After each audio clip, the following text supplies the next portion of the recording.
ایسا موو پاکستان کو پریپیئر کر رہا ہے کہ reportedly they are around 1 million Afghans who are living in Pakistan without any visa or illegally. کیا ان کو ڈیپورٹ کرنے کے حوالے سے پاکستان کا کوئی موو ان کنسیڈریشن ہے؟ Thank you. سب سے پہلے تو میں یہ کلیریفائی کرتا چلوں کہ یہ جو پالیسی نئی جو کیبنٹ نے اپروو کی ہے وہ خالی افغان ریفیوجیز سے متعلق نہیں ہے. اس کے اندر وہ تمام ممالک کے جو لوگ شامل ہیں جو کہ اللیگلی پاکستان میں رہ رہے ہیں، جن کے بارے میں کیبنٹ نے فیصلہ کیا ہے کہ یہ لوگ جو بھی ہیں اپنے اپنے ملکوں میں واپس چلے جائیں.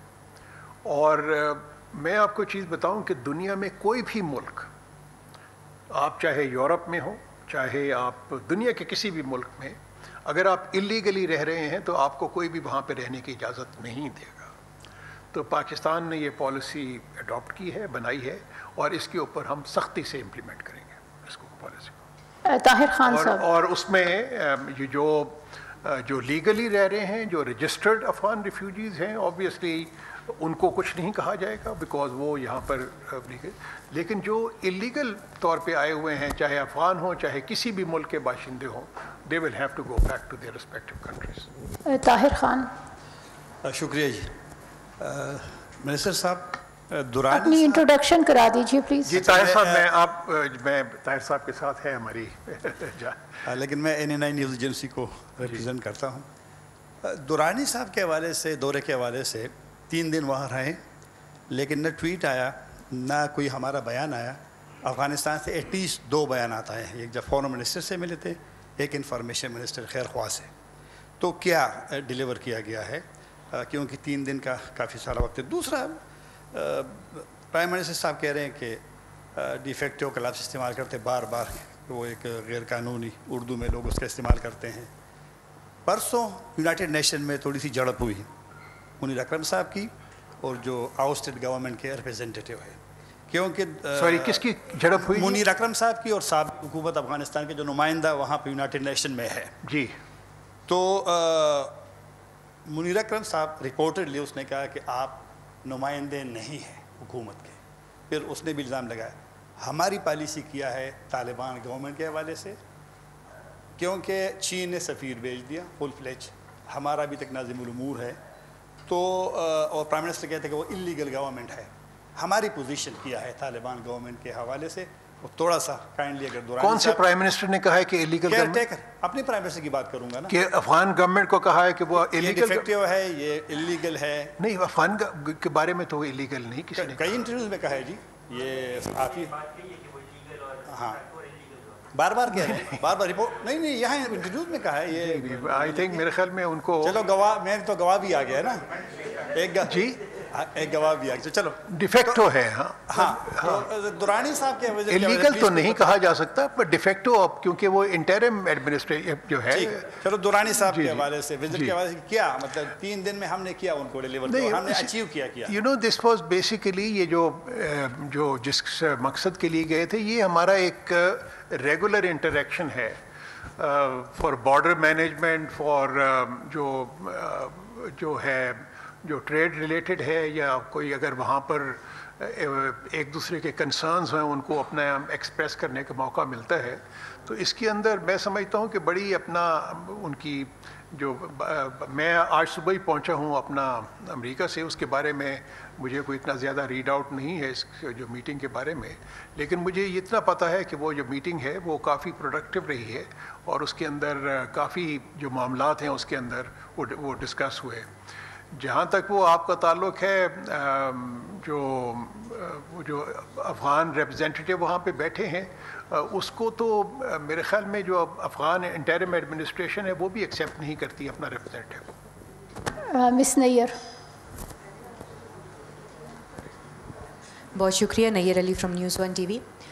سر ابھی گزشتہ کئی روز سے یہ سلسلہ چل رہا ہے کہ کینیڈا میں جو ہے وہ سکھوں کہ قتل عام کی باتیں ہوتی ہیں, ماورا عدالت قتل کی بات ہوتی ہے, اور بھارت کے اوپر براہ راست الزام لگتا ہے, اور اسی قسم کے الزامات جو ہے ماضی میں پاکستان کے حوالے سے بھی بھارت پہ لگتے رہے کہ پاکستان کے اندر بھارت جو ہے وہ سکھوں کے قتل میں ملوث رہا. را کے یہاں پر جو ہے وہ دہشت گرد بھی گرفتار ہوئے, یہ آن ریکارڈ ہے سارے معاملات.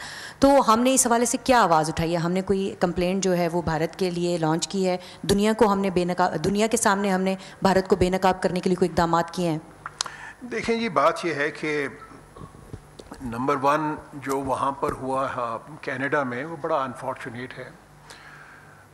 پاکستان جو کہتا رہا ہے کئی برسوں سے کہ ہندوستان اس قسم کی جو حرکات میں ملوث ہے, چاہے وہ ساؤتھ ایشین کنٹریز ہوں چاہے پاکستان ہوں, تو یہ بیسیکلی اس کو سبسٹینشیٹ کرتا ہے. ہندوستان بڑے عرصے سے نہ صرف پاکستان میں بلکہ ساؤتھ ایشیا کے تمام ممالک میں وہ اس قسم کی ان کی جو اسیسینیشن والی جو رہی ہیں ان کی حرکات, ایسپیوناج کی, اور جتنے بھی گروپس ہیں وہ جو دہشت گرد گروپس ہیں ان کو سپورٹ کرتا رہا ہے ہندوستان. ہم نے آپ کو یاد ہوگا کہ ایک ڈوسیئر بھی پیش کیا تھا انٹرنیشنل کمیونٹی کو, اور اس کے اندر یہ تمام چیزیں ہم نے بتائی تھیں کہ کیا کس طریقے سے وہ جو ملوث ہے. تو اب یہ ہے کہ بدقسمتی سے جو ان کا جو ایک ہے وہ گلوبل ایجنڈا بن گیا ہے اسیسینیشنز کا, اور وہاں پہ بہت تشویش ہے. اپنا یونائٹڈ نیشنز میں تقریباً تمام ممالک کے ساتھ جن کے ساتھ ہمارا انٹریکشن بھی ہوا, تو انہوں نے اس کے اوپر کافی تشویش کا اظہار کیا, اور میرا خیال میں یہ معاملہ اتنی جلدی سیٹل نہیں ہو پائے گا. ہندوستان نے جو اپنا ایک جعلی قسم کا ماسک اوڑھا ہوا تھا, تو میں سمجھتا ہوں کہ وہ ماسک جو سے ہے بہت ہی بری طریقے سے وہ اتر گیا ہے, اور وہ ہندوستان بری طریقے سے ایکسپوز ہوا ہے اس تمام کام میں. تو بلکہ وہاں پر جلیل عباس جیلانی نگراں وزیر خارجہ اس وقت اسلام آباد میں نیوز کانفرنس کر رہے ہیں. سبسکرائب کریں اور بیل دبائیں تاکہ کوئی خبر رہ نہ جائے.